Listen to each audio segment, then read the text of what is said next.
In February 2012, Globe and Mail journalist Gordon Pitts sat down with Dr. Eddy Campbell, president of the University of New Brunswick. Their conversation highlighted the impact that UNB has on the province and its economy, touching on topics from social and technological innovation to leading research and development. Dr. Campbell outlined the importance of UNB to our province and its role in New Brunswick's future. President Campbell, or should I say Eddy? Eddy, please. Why did you come to this particular part of the world? You'd had a career, Queen's Memorial. Why here? What captivated you about this place? I think this university is just about the perfect size for a university. There was an event with Bill Leggett, who was principal at Queen's in the late 90s, early part of the 21st century. And he mused out loud around the year 2000 that the perfect size for a university was about 10,000 students. Well, you can find other places of the world, though, for a 10,000 student university. Is there something particularly about this place that grabbed you? The university's connection to its community is really, really strong, and that's a particular passion of mine. I really want our university to make a big difference in our province, and this one is poised to do precisely that. Well, that's interesting, because at one point when we were discussing, you said you wanted, it's called University of New Brunswick, and you wanted a university for New Brunswick. Is there a qualitative difference in that, those two? Can you make a distinction? It's trying to think about what the role of the university is. That was a question we posed for ourselves when we were writing our strategic plan. It's a really interesting way to think about the university. What would we look like if we were the university for New Brunswick? Mm-hmm. And I think it comes with some very interesting answers. We would be committed to helping build a better province in a whole variety of ways. What does this university mean to this province in terms of economic impact? I think it means a great deal. There's all kinds of ways you can measure this.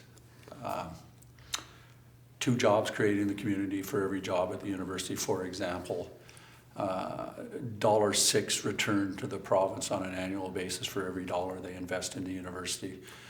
Much more to come now that we are fully engaged in being able to commercialize our research and the analog on the social side. 6%. I mean, I have my money in GICs is not earning nearly that much. Do you think you can take that up from 6 to 10%, for example? I think that's a lowball figure. I really do. I've looked at studies that have examined the impact of MIT on its local area, the impact of the Technion in Israel on its area, and there's some ways in which you can look at the contribution they have made that we have not yet done here at UNB. I think that's a minimal figure, and I think we can make it much, much bigger. Now, you've talked, these are the quantifiable things you've done, yes. The 0.6, they're the 6% return, the jobs you create.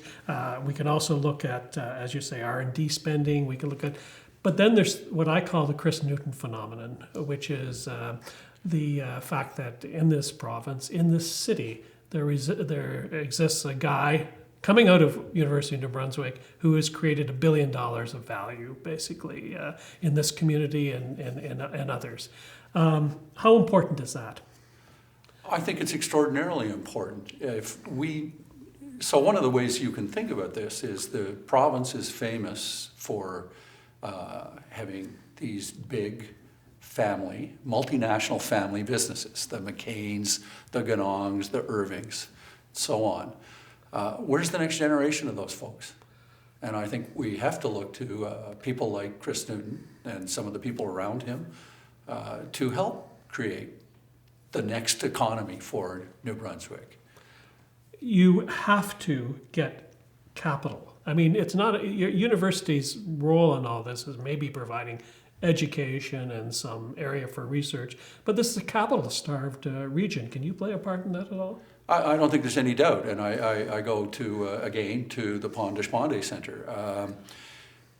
Pond-Deshpande, our alumnus, is on what the equivalent of the Board of Governors at MIT. And he's a well-known entrepreneur who's done 3 multi-billion-dollar startups in his own right. His name, I believe, has great power. Jerry Pond, likewise, has fostered the development of many high-tech startups here in New Brunswick, and his name has a certain cachet. Having the two of them together, I think, forms a very powerful argument which will attract attention from the places where there is an abundance of capital to our province. Having these successes helps generate more successes. Really, you're touching on an area there we haven't spoken of, and it's very important. The globalization challenge. You operate. This is not a regional university alone. It's a Canadian university, but it's a global university. How do you compete in a global setting? Well, I think it's important that people around the world know more about our university and the great things that we do. I want us to be on the list of people around the world who are thinking about post-secondary education.